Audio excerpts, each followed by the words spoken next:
Introduction to the Lawyer's Prologue. The words of the host to the company. Our good host saw well that the shining sun, the arc of artificial day, had run, a quarter past plus half an hour or more, and though not deeply expert in such lore, he reckoned that it was the 18th day of April, which is harbinger to May, and saw well that the shadow of each tree was as to length of even quantity, as was the body upright causing it, and therefore by the shade he had the wit to know that Phoebus, shining there so bright, had climbed degrees full 45 in height, and that day, and in that latitude, it was 10 of the clock he did conclude, and suddenly he put his horse about.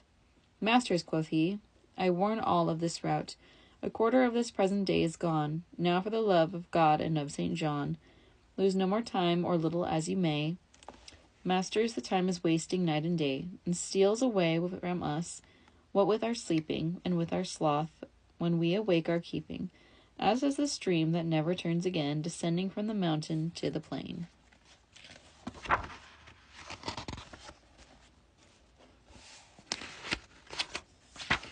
And well may Seneca, and many more, bewail lost time far more than golden store, for chattels lost may yet be recovered be, but time lost ruins us for aye, says he.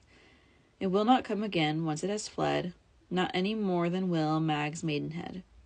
When she has lost it in her wantonness, let's not grow mouldy thus in idleness. Sir Lawyer, said he, as you have hope of bliss, tell us a tale as our agreement is. You have submitted by your free assent to stand in this case to my sole judgment. Acquit yourself, keep promise with the rest, and you'll have done your duty at the least. Mine host, said he, by the gods I consent, to break a promise is not my intent. My promise is a debt, and by my fay, I keep all mine, I can no better say. For such law as man gives to other wight, he should himself submit to it by right. Thus says our text, nevertheless, 'tis true, I can relate no useful tale to you. But Chaucer, though he speaks but vulgarly, in metre and in rhyming dexterously, has told them in such English as he can, in former years, as knows full many a man. For if he has not told them, my dear brother, in one book, why he's done so in another. For he has told of lovers up and down, more than old Ovid mentions of renown. In his epistles that are now so old, why should I then retell what has been told? In youth he told of Ceyx and Alison,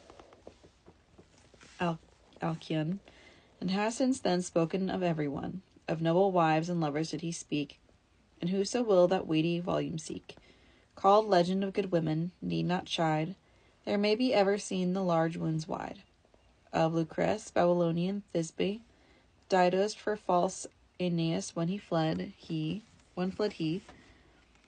Demophoon and Phyllis and her tree, the plant of Deianira and Hermione, of Ariadne and Hypsipyle, the barren island standing in the sea, the drowned Leander and his fair hero, the tears of Helen and the bitter woe of Briseis and that of Laodamea, the cruelty of that fair queen Medea, her little children hanging by the neck, when all her love for Jason came to wreck, of Hypermnestra, Penelope, Alcestis, your wifehood does her honor, since it best is. But certainly no word has written he of that so wicked woman, Candace, who loved her own blood brother sinfully. Of such like cursed tales I say let be, nor yet of Tyrian Apollonius, nor how the wicked king Antiochus bereft his daughter of her maidenhead, which is so horrible a tale to read. When down he flung her on the paving stones, and therefore he advisedly truth owns, would never write in one of his creations of such unnatural abominations, and I'll refuse to tell them if I may. But for my tale, what shall I do this day? Any comparison would me displease, to muses whom men call Pierides. The metamorphoses show what I mean, nevertheless I do not care a bean, though I come after him with my plain fare, I'll stick to prose, let him his rhymes prepare. And thereupon with sober face and cheer, he told his tale, as you shall read it here. The prologue spoken by the lawyer. O hateful evil, state of poverty! With thirst, with cold, with hunger so confounded, to ask help shameth thy heart's delicacy. If none thou ask, by need thou art so wounded, the need itself uncovereth all the wound hid. Spite of thy will, thou must for indigence, go steal or beg or borrow thine expense. Thou blamest Christ, and thou sayest bitterly, he misdistributes riches temporal.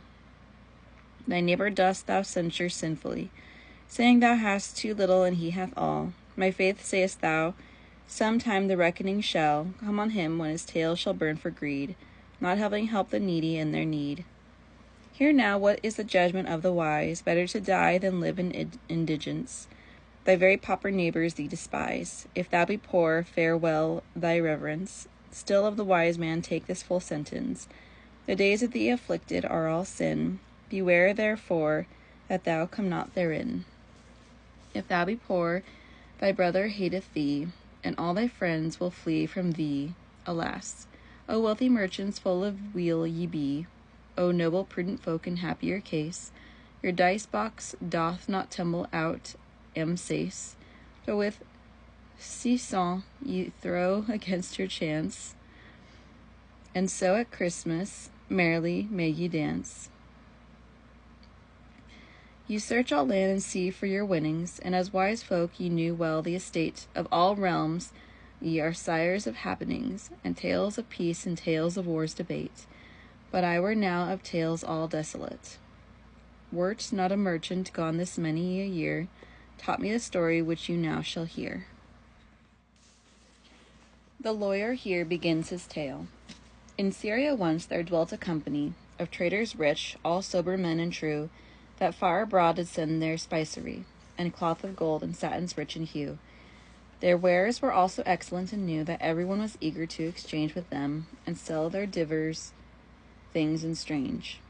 It came to pass the masters of this sort decided that to Rome they all would wend, were it for business or for only sport.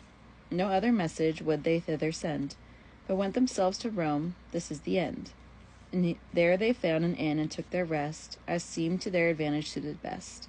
Sojourned have now these merchants in that town, a certain time is fell to their pleasance, and so it happened that the high renown of thy emperor's daughter, called the fair Constance, reported was with every circumstance unto these Syrian merchants in such wise, from day to day, as I will now apprise.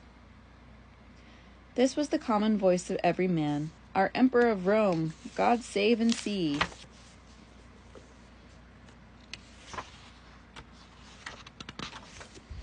A daughter has that since the world began, to reckon as well her goodness as beauty, was never such another as is she. I pray that God her fame will keep serene, and would she were of all Europe the queen. In her is beauty high and without pride, youth without crudity or levity. In all endeavors, virtue is her guide. Meekness in her has humbled tyranny. She is the mirror of all courtesy. Her heart's a very shrine of holiness. Her hand is freedom's agent for largesse. And all this voice said truth, as God is true. But to our story let us turn again. These merchants all have freighted ships anew, and when they'd seen the lovely maid, they fain would seek their Syrian homes with all their train, to do their business as they'd done of yore, and live and weal I cannot tell you more. Now so it was these merchants stood in grace of Syria's sultan, and so wise was he, that when they came from any foreign place, he would of his benignant courtesy make them good cheer, inquiring earnestly for news of sundry realms, to learn by word the wonders that they might have seen and heard. Among some other things especially, these merchants told him tales of fair Constance, from such nobility told of earnestly. The Sultan caught a dream of great pleasance, and she so figured in his remembrance, that all his wish and all his busy care were throughout life to love that lady fair. Now, peradventure, in that mighty book, which men call heaven, it had come to pass, in stars when first a living breath he took, that he for love should get his death, alas. For in the stars, far clearer than in glass, is written God knows, read it he who can, and truth it is, the death of every man. In stars full many a winter overworn, was written the death of Hector, Achilles, of Pompey, Julius, long ere they were born, the strife at Thebes, and of great Hercules, of Samson, of Turnus, of Socrates, The death to each, but men's wits are so dull, there is no man may read this to the full. This Sultan for his privy council sent, and but to tell it briefly in this place, he did to them declare his whole intent, and said that surely, save he might have grace, to gain Constance within a little space, he was but dead, and charged them speedily to find out for his life some remedy. By divers men, then, divers things were said. They reasoned and they argued up and down, full much with subtle logic where there they sped. They spoke of spells of treachery in Rome town, but finally, as to an end foreknown, they were agreed that nothing should gainsay a marriage, for there was no other way. Whence saw they therein so much difficulty, when reasoning of it to make all plain, because such conflict and diversity between the laws of both lands long have lain. They held no Christian emperor were fain to have his child wed under our sweet laws, given us by Mahomet for God's cause. But he replied, nay, rather than loose the Lady Constance, I'll be christened, yes. I must be hers, I can no other choose. I pray you let be no rebelliousness. Save me my life, and do not be careless. In getting her who this alone may cure the woe whereof I cannot long endure. What needs a copious dilation now? I say by treaties and by embassy, and the Pope's mediation high and low, and all the church and all the chivalry, that to destruction of Mahometry, and to augmenting Christian faith so dear, they were agreed, at last, as you shall hear. The Sultan and his entire baronage, and all his vassals, they must christened be, and he shall have Constance in true marriage, and gold, I know not in what quantity, for which was found enough security. This, being agreed, was sworn by either side. Now, Constance fair, may great God be your guide. Now would some men expect, as I may guess, that I should tell of all the purveyance the emperor of his great nobleness has destined for his daughter fair Constance. But men must know that so great ordinance may no one tell within a little clause, as was arrayed there for so high a cause. Bishops were named who were with her to wend, ladies and lords and knights of high renown, and other folk, but I will make an end, except that it was ordered through the town that every one with great devotion shown, should pray to Christ that he this marriage lead to happy end and the long voyage speed. The day is coming at last for leave-taking. I say the woeful fatal day has come, when there may be no longer tarrying, but to go forth make ready all in sum. Constance, who was with sorrow overcome, rose sad and pale, and dressed herself to wend, for well she saw there was no other end. Alas, what wonder is it that she wept? She shall be sent to a strange country far from friends that her so tenderly have kept, and bound to one her joy to make or mar, whom she knows not, nor what his people are. Husbands are all good and have been of yore, that know their wives, but I dare say no more. Father, she said, your wretched child Constance, your daughter reared in luxury so soft, and you, my mother and my chief pleasance, above all things, save Christ who rules aloft.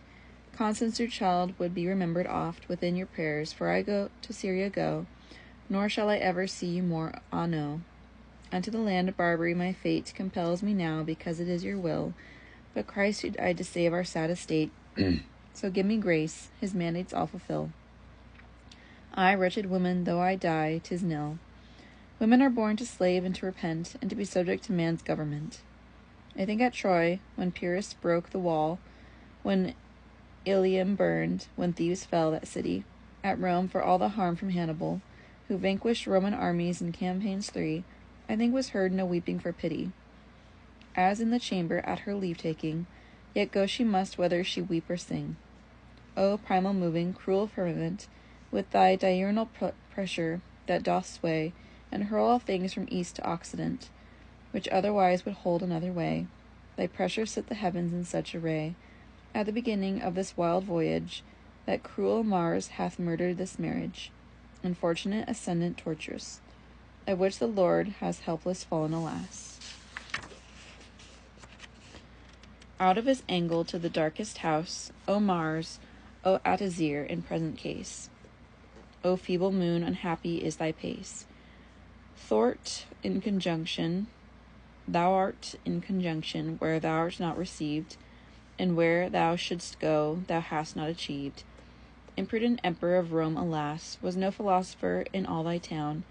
Is one time like another in such case? Indeed, can there be no election shown, especially to folk of high renown, and when their dates of birth may all men know?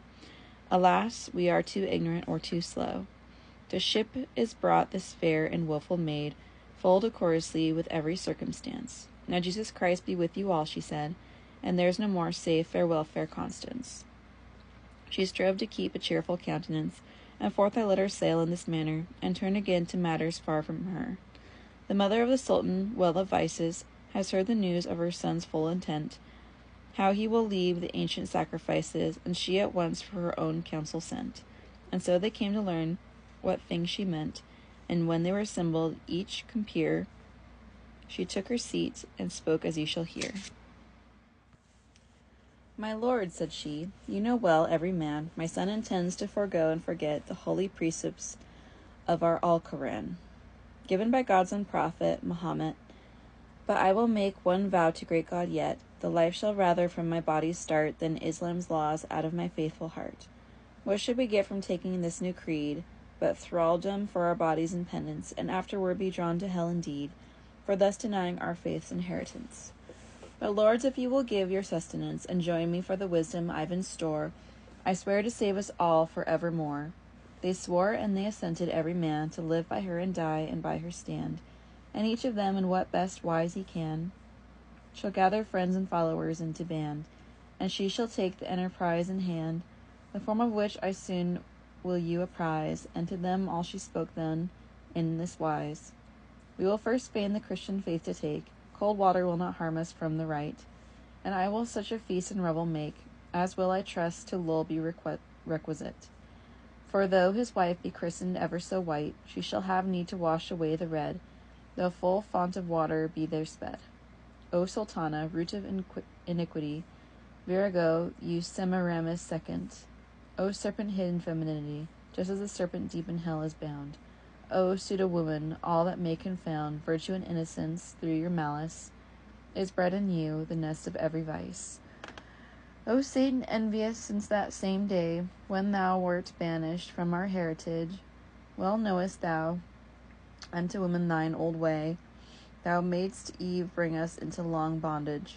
Thou wilt destroy this Christian marriage, thine instrument, well away the while, makest thou of woman, when thou wilt beguile. Now this Sultana, whom I blame and harry, let secretly her counsel go their way. Why should I longer in my story tarry? She rode unto the Sultan on a day, and told him she'd renounce her old faith, yea, be christened at priest's hands with all the throng, repentant she'd been heathen for so long, beseeching him to do her the honor, to let her have the Christian men to feast, to entertain them will be my labor. The Sultan said, I'll be at your behest, and kneeling thanked her for that fair request. So glad he was, he knew not what to say. She kissed her son, and homeward went her way. Explicit prima pars, sequitur par secunda.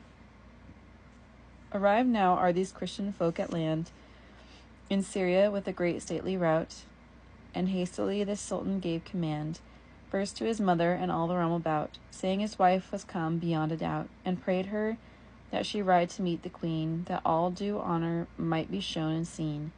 Great was the crush, and rich was the array of Syrians and Romans meeting here.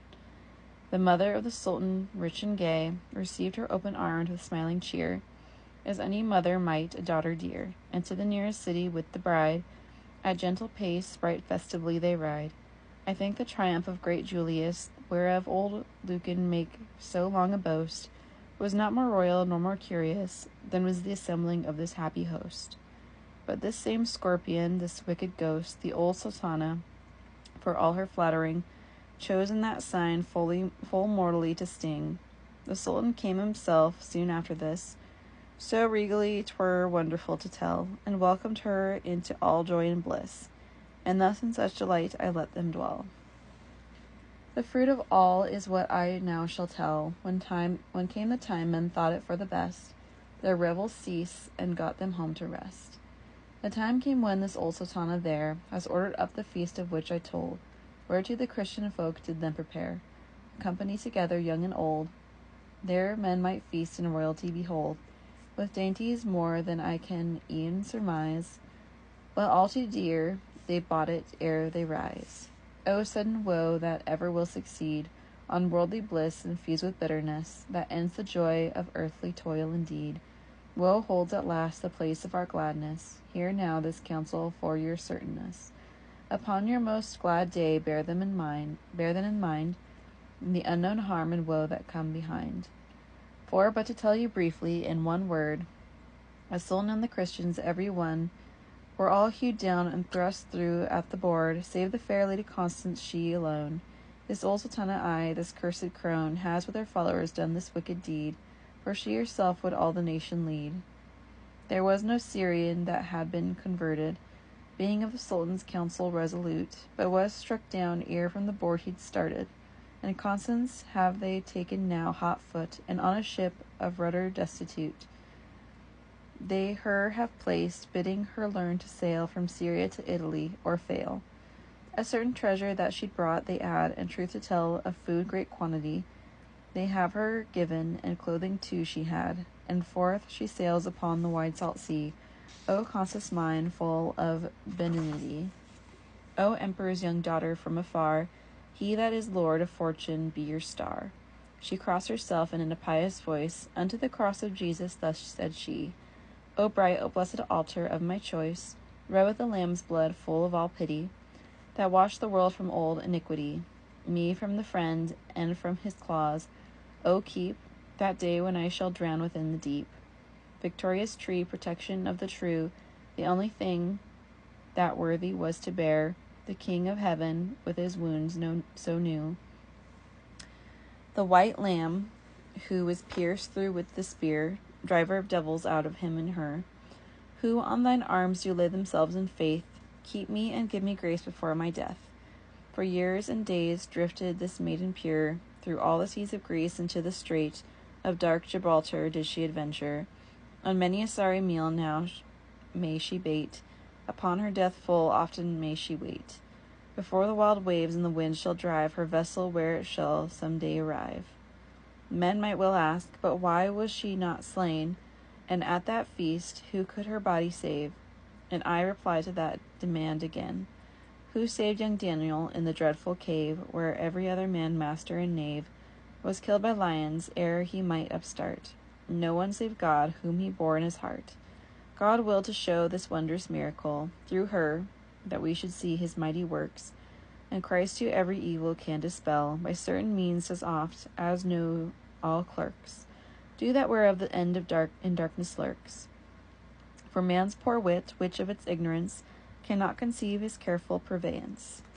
Now, since she was not slain at feast, we saw who kept her that she drowned not in the sea, but who kept Jonah in the fish's maw till he was spewed forth at Nineveh. Well say men know it was no one but he who saved the Hebrew people from drowning when dry shod through the sea they went walking. Who bade the four great spirits of tempest that power have to harry land and sea? Not north nor south, nor yet to east nor west shall ye molest the ocean, land, or tree. Truly the captain of all this was he, who from the storm has aye this woman kept, as well when waking as an hour she slept. Where might this woman get her drink and meat? 3 years and more, how lasted her supply? Who gave Egyptian Mary food to eat, in cave or desert? None but Christ, say I. 5,000 folk, the Gospels testify, on 5 loaves and 2 fishes once did feed, and thus God sent abundance for her need. Forth into our own ocean then she came, through all our wild white seas, until at last, under a keep, whose name I cannot name, far up Northumberland, her ship was cast, and on the sands drove hard and struck so fast, that thence it moved not, no, for all the tide, it being Christ's will that she should there abide. The warden of the castle down did fare to view this wreck, and through the ship he sought, and found this weary woman full of care. He found also the treasures she had brought. In her own language mercy she besought, that he would help her soul from body win, to free her from the plight that she was in.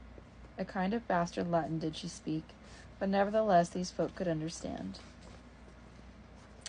The constable no longer thought to seek, but led the sorrowing woman to the land.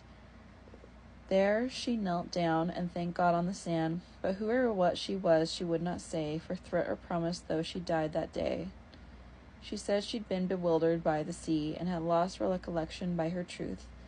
Warden had for her so great pity, as had his wife, that they both wept for Ruth. She was so diligent to toil in sooth, to serve and please all folk within that place, that all loved her who looked upon her face. This warden and Dame Hermengild his wife were pagans, and that country everywhere, but Hermengild now loved her as her life, and Constance has so long abided there, and prayed so oft with many a tearful prayer, that Jesus has converted through his grace Dame Hermengild, the lady of that place. In all that land no Christian dared speak out, all Christians having fled from that country, for pagan men had conquered all about the regions of the north by land and sea. To Wales was fled the Christianity of the old Britons dwelling in this isle, that was their refuge in the wild meanwhile. Yet ne'er were Christian Britons so exiled, but some of them assembled privately to honor Christ, and heathen folk beguiled. And near the castle dwelt of such men 3, but one of them was blind and could not see, save with the inner optics of his mind, wherewith all men see after they go blind. Bright was the sun upon that summer's day, when went the warden and his wife also, and Constance down the hill along the way, toward the sea, a furlong off or so, to frolic and to wander to and fro. And in their walk on this blind man they came, with eyes fast shut, a creature old and lame. In name of Christ, this blind old Briton cried, Dame Hermengild, give me my sight again. But she was frightened of the words and sighed, lest that her husband, briefly to be plain, should have her for her love of Jesus slain. Till Constance strengthened her, and bade her work the will of God as daughter of his kirk. The warden was confounded by that sight, and asked, What mean these words in this affair? Constance replied, Sir, it is Jesus' might, that helps all poor folk from the foul fiend's snare. And so far did she our sweet faith declare, that she the constable before 'twas eve, converted in a Christ made him believe. This constable, though not lord of that place, where he'd found Constance wrecked upon the sand, had held it well for many a winter's space, for Allah king of all Northumberland, who was full wise and hearty of his hand, against the Scots, as men may read and hear. But I will to my tale again give ear. Satan, that ever waits men to beguile, saw now in Constance all perfection grown, and wondering how to be avenged the while, he made a young knight living in the town love her so madly with foul passion flown, that verily he thought his life should spill, save that of her he once might have his will. He wooed her, but it all availed him not. She would not sin in any wise or way, and for despite he plotted in his thought to make her die a death of shame some day. He waited till the warden was away, and stealthily by night he went and crept to Hermengild's bedchamber while she slept. Weary with waking for her orisons, slept Constance and Dame Hermengild also. This night by Satan's tempting came at once, and softly to the bedside he did go, and cut the throat of Hermengild, and so laid the hot reeking knife by fair Constance, and went his way, where God give him mischance. Soon after came the warden home again, and with him Allah, king of all that land, and saw his wife so pitilessly slain, for which he wept and cried and wrung his hand, and in the bed the bloody dagger and the lady Constance. Ah, what could she say? For very woe her wits went all away. King Allah was apprised of this sad chance, and told the time and where, and in what wise was found in a wrecked ship the fair Constance, as heretofore you've heard my tale apprise. But in the king's heart pity did arise, when he saw so benignant a creature fallen in distress of such misadventure. For as the lamb unto his death is brought, so stood this innocent before the king, and the false knight that had this treason wrought. He swore that it was she had done this thing. Nevertheless, there was such much sorrowing among the people, saying, We cannot guess that she has done so great a wickedness, for we have seen her always virtuous and loving Hermengild as she loved life. To this bore witness each one in that house, save he that slew the victim with his knife. The gentle king suspected motive rife in that man's heart, and thought he would inquire deeper therein, the truth to learn entire. Alas, Constance, you have no champion, and since you cannot fight, it's well away.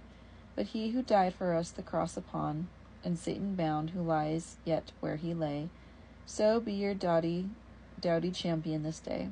For except Christ a miracle make known, you shall be slain, though guiltless, and right soon. She dropped upon her knees, and thus she prayed, Immortal God, who saved the fair Susanna from lying blame, and thou, O gracious maid, Mary I mean, the daughter of Saint Anna, before whose child the angels sing Hosanna. If I be guiltless of this felony, my succor be, for otherwise I die.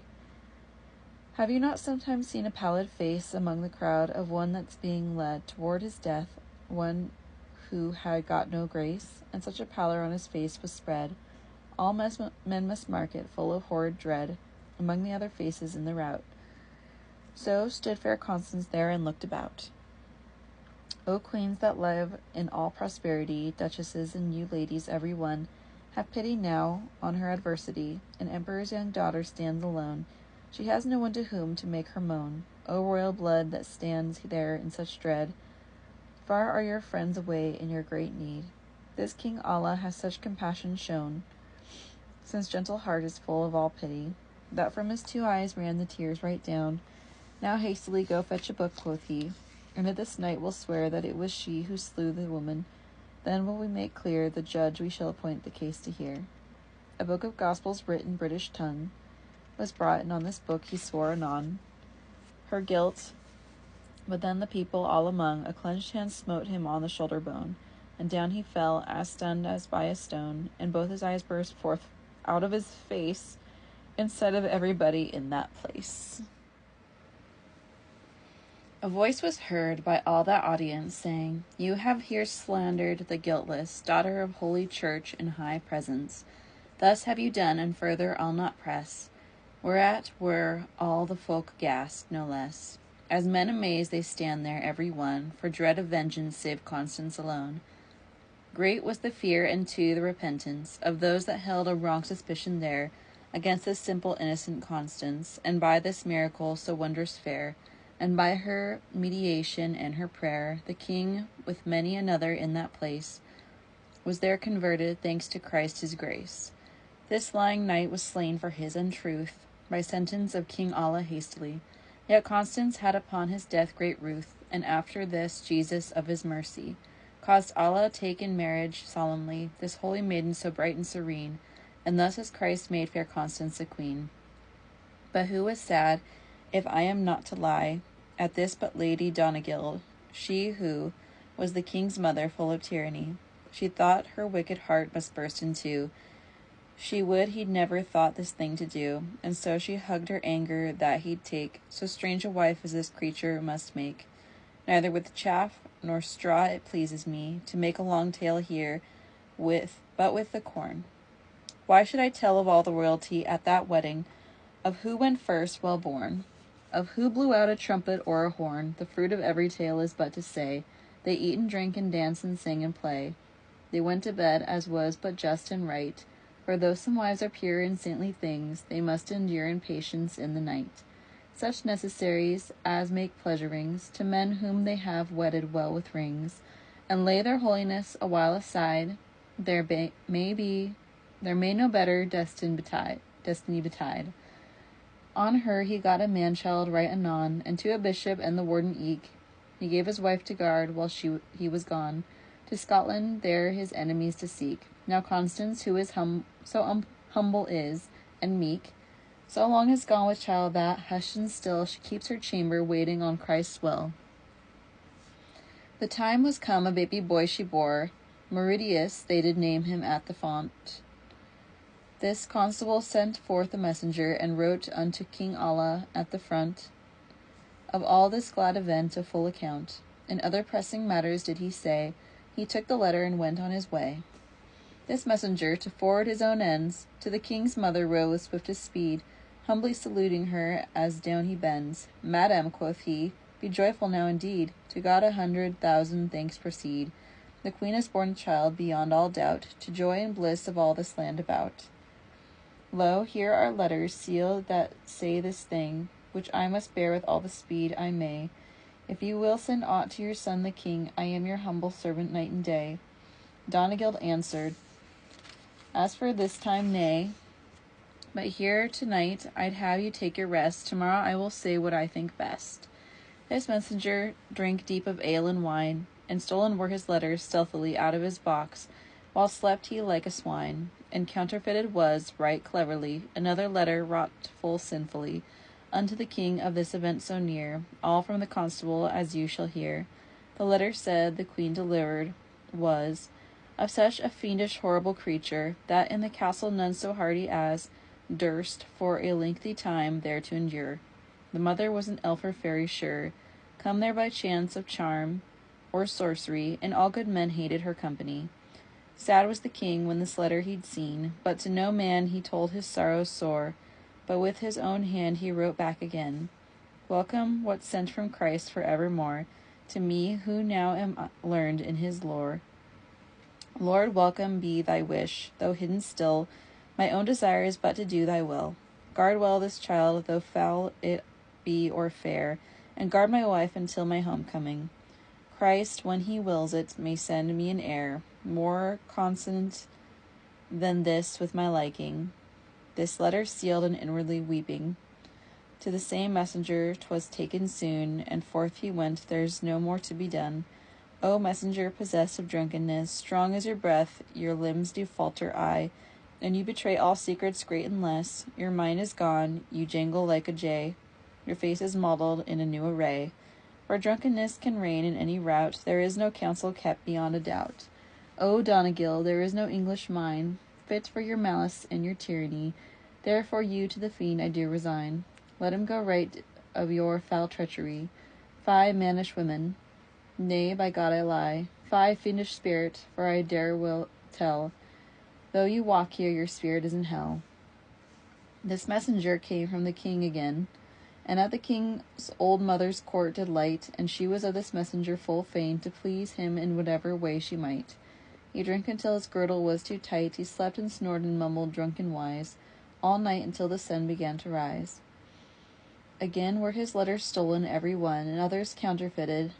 In this wise the king commands his constable anon, on pain of hanging by the high justice, that he shall suffer not in any guise Constance within the kingdom to abide beyond 3 days and quarter of a tide. But in the ship wherein she came to strand, she and her infant son and all her gear shall be embarked and pushed out from the land, and charge her that she never again come here.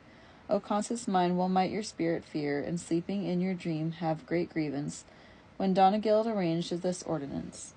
This messenger the morrow, when he woke, unto the castle held the nearest way, and to the constable the letter took, and when he read and learned what it did say, often he cried, Alas, and well away! Lord Christ, quoth he, how may this world endure? So full of sin is many a bad creature.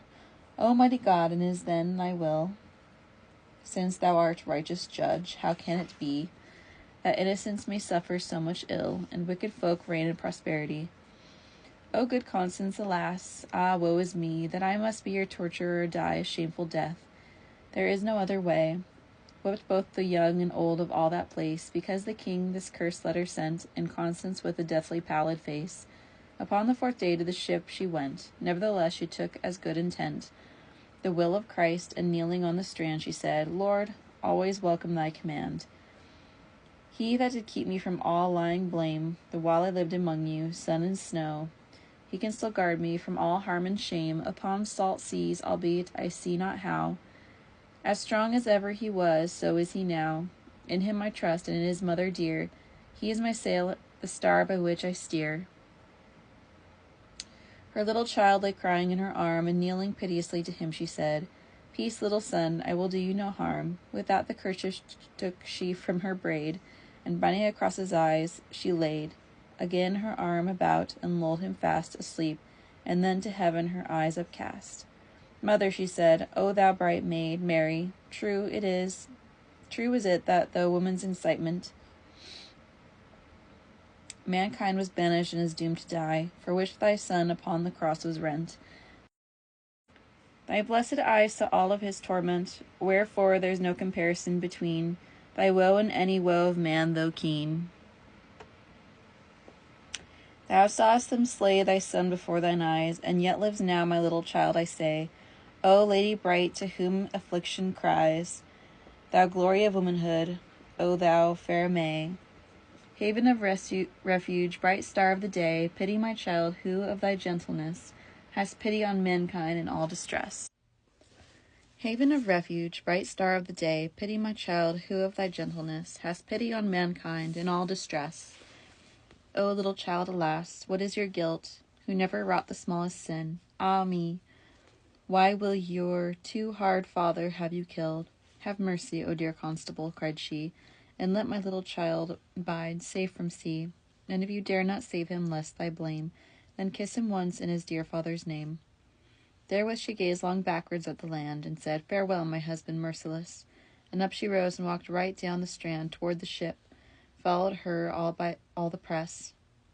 And ever she prayed her child to cry the less, and took her leave, and with a high intent she crossed herself, and aboard ship she went.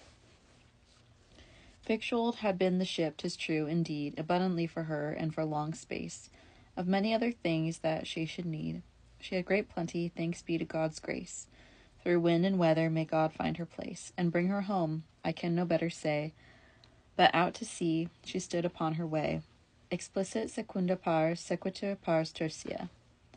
Allah the king came home soon after this, unto his castle of the which I've told, and asked for wife and child whom he did miss. The constable about his heart grew cold, and plainly all the story he then told. As you have heard, I cannot tell it better, and show the king his seal in the false letter. And said, My lord, as you commanded me, on pain of death, so have I done in vain. The messenger was tortured, until he made known the fact to all men full and plain, from night to night in what beds he had lain, and thus by dint of subtle questioning, 'twas reasoned out from whom this harm did spring. The hand was known now that the letter wrote, and all the venom of this cursed deed, but in what wise I certainly know not. The effect is this, that Allah for her meed, his mother slew, as many may plainly read, she being false to her sworn allegiance, and thus old Donegild ended with mischance. The sorrow that this Allah night and day felt for his wife and for his child also, there is no human tongue on earth to say. But now will I back to fair Constance go, who drifted on the seas in plain and woe, 5 years and more, as was Lord Christ's command, before her ship approached to any land. Under a heathen castle at the last, whereof the name not in my text I find, Constance and her young son the sea did cast. Almighty God, Redeemer of mankind, have Constance and her little child in mind, who must fall into heathen hands and soon be near to death, as I shall tell anon. Down from the castle came full many a wight to stare upon the ship and on Constance, but briefly from the castle on a night, the warden's steward, God give him mischance, a thief who had renounced allegiance to Christ, came to the ship and said he should possess her body whether or not she would. Woe for this wretched woman then began. Her child cried out, and she cried piteously. Blessed Mary helped her soon. The man with whom she struggled well and mightily, this thief fell overboard all suddenly, and in the sea was drowned by God's vengeance, and thus has Christ unsullied kept Constance. O foul desire of lechery, lo thine end, not only dost thou cripple a man's mind, but verily dost thou his body rend. The end of all thy work and thy lust blind, in bitterness how many may we find, that not for actions, but for mere intent, to do this sin, to shame or death are sent. How could this poor weak woman have the strength to keep herself against that renegade, Goliath of immeasurable length? How could young David such a death have made, so slight and without armor? How arrayed himself to look upon that dreadful face? Men may well see it was but God's own grace. Who gave to Judith courage all reckless, to slay him Holofernes in his tent, and to deliver out of wretchedness the folk of God? I say for this intent, that just as God a soul of vigor sent to them and saved them out of their mischance, so sent him he might in vigor to Constance. Forth went her ship, and through the narrow mouth of Ceuta and Gibraltar on its way, sometimes to west and sometimes north and south, aye, and sometimes east, many a weary day, until Christ's mother, blessed be she for aye, did destine, out of good that is endless, to make an end of Constance's heaviness. But let us leave this Constance now, and turn to speak of that same Roman emperor, who does from Syria by letters learn the slaughter of Christians and the dishonor done to his daughter by a vile traitor. I mean that old sultana years ago, who at the feast slew all men high and low. For which the emperor did send anon a senator with royal ordinance, and other lords God knows, and many a one. On Syrians to take full high vengeance, they burn, they slay, they give them all mischance through many a day, but briefly to make end. Homeward to Rome at last the victors wend. This senator returned with victory to Rome again, sailing right royally, and spoke the ship, so goes the old story, in which our Constance sat so piteously. Nothing he knew of who she was, or why she was in such a plight, nor would she say aught of herself, though she might die that day. He took her into Rome, and to his wife gave her in charge, and her young son also, and in his house she lived a while her life. Thus can Our Lady bring from deepest woe most woeful Constance, aye, and more we know. And for a long time dwelt she in that place, engaged in God's good works, such was her grace. The senator's good wife her own aunt was, yet for all that she knew her never the more, I will no longer tarry in this case. But to King Allah, whom we left of yore, weeping for his lost wife and sighing sore, I will return, and I will leave Constance under the senator's roof and governance. King Allah, who had had his mother slain, upon a day fell to such repentance, that, but to tell it briefly and be plain, to Rome he came to pay his just penance, and put himself in the Pope's ordinance, in high and low, and Jesus Christ he sought to pardon all the wicked deeds he'd wrought. The news anon through all Rome town was borne, how King Allah would come on pilgrimage, by harbingers that unto him were sworn, whereat the senator, as was usage, rode out to him with many of his lineage, as well to show his own magnificence, as due to any king a reverence. Great welcome gave this noble senator to King Allah, and he to him also. Each of them showed the other much honor, and so befell that in a day or so the senator to King Allah did go, to feast, and briefly, if I may not lie, Constance's young son went in his company. Some men would say 'twas instance of Constance that sent him with the senator to feast. I cannot tell you every circumstance, be it as may be, he was there at least. But truth is that, at his mother's behest, before the kings during the banquet space, the child stood looking in King Allah's face. This child aroused within the king great wonder, and to the senator he said anon, Whose is the fair child that is standing yonder? I know not, quoth he, by God and St. John. A mother he has, but father has he none, that I know of, and briefly at a bound he told King Allah how this child was found. But God knows, said the senator as well, so virtuous a liver in my life I never saw as she is, nor heard tell of earthly woman, maiden, no, nor wife. I dare say she would rather have a knife thrust through her breast than play a female trick. There is no man could bring her to the prick. Now this boy was as like unto Constance as it was possible for one to be. Allah had kept the face in remembrance of Dame Constance, and thereon now mused he. Mayhap the mother of the child was she, who was his wife, and inwardly he sighed, and left the table with a hasty stride. In faith, thought he, a phantom's in my head, I ought to hold, by any right judgment, that in the wide salt sea my wife is dead. And afterward he made this argument, How know I but that Christ has hither sent my wife by sea as surely as she went to my own land, the which was evident. And after noon, home with the senator, went Allah all to test this wondrous chance. The senator did Allah great honor, and hastily he sent for fair Constance. But trust me, she was little fain to dance. When she had heard the cause of that command, scarcely upon her 2 feet could she stand. When Allah saw his wife, he greeted her, then wept till it was a sad thing to see. For at the first glance, when she entered there, he knew full verily that it was she, and she for grief stood dumb as ever a tree. So was her heart shut up in her distress, when she remembered his unkindliness. Twice did she swoon away there in his sight. He wept, and he protested piteously.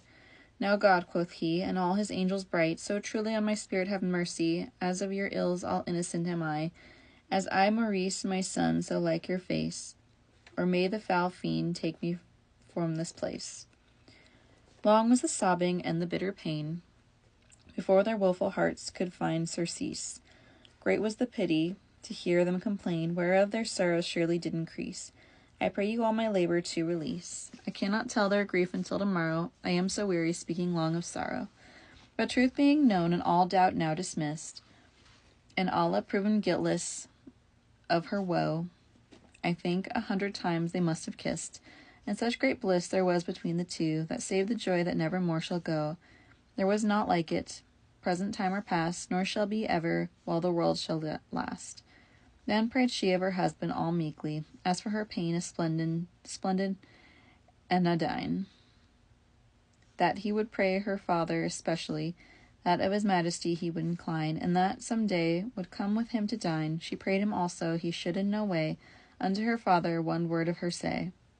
Some men would say it was the child Maurice did bear this message to the emperor, but as I guess, King Allah was too nice in etiquette to one of such honor, as he that was of Christendom the flower, to send a child, and his best to deem he went himself, and so it well may seem.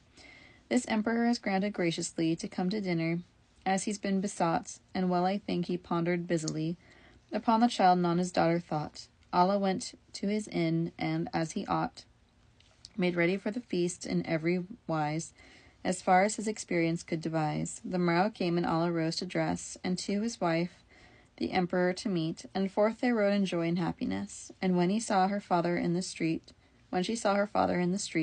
she lighted down and falling at his feet. Father, quoth she, your young child, your Constance, is now gone clean out of your remembrance. I am your daughter Constance, then said she, that once you sent to Syria. It is I, father, who on the salt sea was sent alone to drift and doomed to die. But now, good father, mercy must I cry. Send me no more to heathendom godless, but thank my Lord here for his kindliness. But all the tender joy, who'll tell it all, that was between the three who thus are met. But of my tale now make an end I shall. The day goes fast, I will no longer fret. These happy folk at dinner are all set, and there in joy and bliss I let them dwell, happier 1,000-fold than I can tell.